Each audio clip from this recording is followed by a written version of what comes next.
Bismillahirrahmanirrahim. Baik, halaman 23.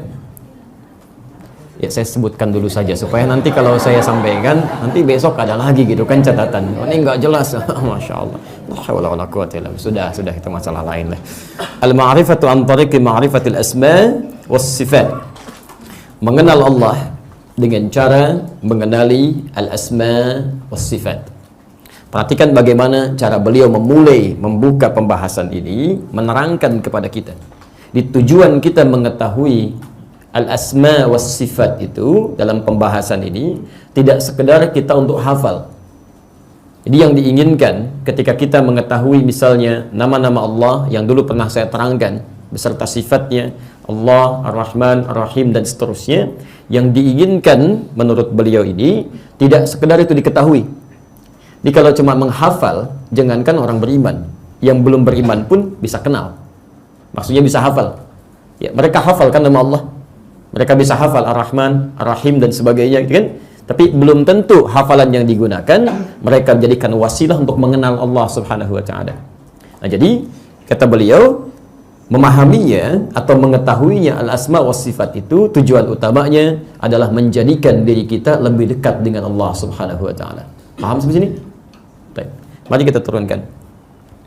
Bismillahirrahmanirrahim. Wal wasilatul ukhra allati ittakhadhaha al-Islam li ta'rifin nas billah hiya ardu asma'illahil husna wa sifatihil ulya.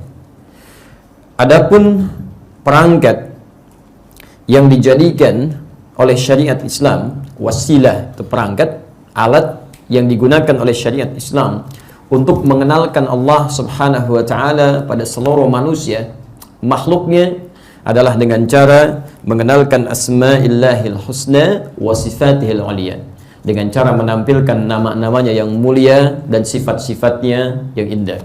Jadi Bapak dan Ibu sekalian, teman-teman, ini sekaligus mempertegas kembali nama-nama Allah yang terangkum dalam bentuk al-asma'ul husna, ya, dan sifat-sifatnya. Saya sudah pernah sampaikan ini, kalau masih ingat di awal pertemuan kita, saya sudah pernah terangkan ini nama, ini sifat, okay? Berbeda antara nama dengan sifat. Kalau nama itu adalah kalimat-kalimat atau isyarat-isyarat yang menunjuk kepada keagungan zat, ya, kepada zatnya.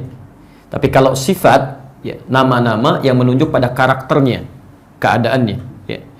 Lepaskan dulu. Misal saya beri contoh ke kita dulu, ke makhluk gitu, ya. Jangan contohkan ke Allah, tidak sama. Laisa kamitslihi syai'. Ya, misal Adi, oke, itu nama, ya, bisa menunjuk kepada saya. Muhammad itu nama, ya. Ali itu nama. Nah, sedangkan yang kedua sifat, jujur itu sifat. Jelas, ya? Sifat yang melekat kepada pemilik nama itu. Jelas di sini? Nanti ada di pembahasan ini termasuk yang diperkenalkan oleh Al-Qur'an dan hadis, ada nama-nama yang melekat kepada Allah untuk menetapkan zatnya, untuk membedakan Allah dengan nama-nama yang lainnya. Ya, saya beri contoh misal. Dulu orang-orang jahiliyah ketika pertama kali diperkenalkan oleh Nabi SAW, ya, tentang keesaan Allah, tentang Allah, itu selalu diperkenalkan dengan nama Rabb, yang merawat, yang memperhatikan, memberikan segala hal yang dibutuhkan, memaafkan kalau salah, mengampuni kalau berbuat dosa, sifat rububiyahnya. Jadi begitu ditanya Rabb. Okay. Karena itu ayat-ayat yang turun pertama kali memperkenalkan Allah itu menggunakan kata Rabb. Qul a'udzu birabbin nas. Qul a'udzu birabbil falaq. Paham sampai sini? Baik. Dari situ mereka kemudian mulai mendetail bertanya, Muhammad kalau cuma Rabb, Tuhan kami juga Rabb. Di mereka beranggapan Lata, kan? Kemudian Manat, Azza dan sebagainya. Mereka beranggapan ini Tuhan kami juga merawat kami. Ini Rabb kami juga. Siapa spesifik nama Tuhanmu? Maka diturunkanlah kemudian surah Al-Ikhlas, surah ke-112 itu. Qul, katakan Muhammad, huwa, dia Rabb yang dimaksudkan bukan Lata, bukan Azza, bukan Manat dan sebagainya. Ya, tapi nama spesifik yang membedakan Rabb ini dengan hal-hal lain atau makhluk lain dianggap sebagai Tuhan. Huwa, dialah Allah. Jelas? Maka ketika disebutkan Allah, itu yang termasuk dalam nama ism, nama yang melekat kepada Allah Subhanahu wa taala untuk membedakan nama ini dengan nama lain yang dipertuhankan. Jelas di sini? Baik, karena itu saya sering mengatakan begini. Kalau ada dai sekarang Atau orang-orang yang mengaku dai atau berselimut dai mengatakan misalnya Allah bisa dipanggil dengan apa saja. Panggil dengan ini, panggil dengan itu, panggil dengan yang lainnya, maka kalimat ini batal seketika. Ya, tidak tepat kalimat ini. Ya, sebab ketika Allah disebut dengan nama-nama yang lain, turun ayat, "Qul," katakan Muhammad huwa, dia bukan nama-nama itu. Ya. Ada sementara orang, saya pernah ditampilkan video, ya. Orang masuk ke satu tempat ibadah tertentu, cuma anehnya kok mencela saudaranya sendiri gitu kan. Dan dikatakanlah di situ, ya Allah itu, umat Islam sekarang belum tahu saja, kurang lebih demikianlah kalau bahasa penjelasan lebih luasnya. Dia bisa dipanggil dengan ini, dipanggil dengan ini, kalimat-kalimat yang menyebutkan yang dipertuhankan di agama lain. Ya, misal mohon maaf, misal sekarang ada beberapa agama yang diakui di Indonesia. Ya, ada Kristen misalnya, ada Hindu, ada Buddha dan sebagainya. Mereka menyebut dengan nama Tuhan mereka.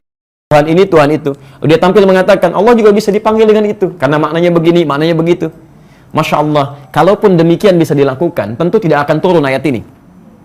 Tentu dari masa yang lalu akan dipanggil dengan nama Manat, dipanggil dengan Uzza, dipanggil dengan Lata dan sebagainya. Tapi untuk menegaskan bahwa ini bukan nama yang berhak disandang oleh Allah, maka turun ayat ini untuk mengatakan itu. Paham kalimatnya? Baik, dari sini nanti akan ditelusuri lagi. Ya, kalau Tuhan kami sifatnya punya begini, kalau Tuhan kamu sifatnya bagaimana? Maka turunlah kemudian sifat-sifatnya, Rahman, Rahim, Malik, Al-Quddus dan sebagainya. Paham? Baik, jadi ini yang dimaksudkan, ada yang disebut dengan Al-Asma'ul Husna, nama-nama terbaik yang melekat pada zat Allah Subhanahu wa taala, wa sifatihil ulya, dan sifat-sifat yang melekat kepada Allah Subhanahu wa taala.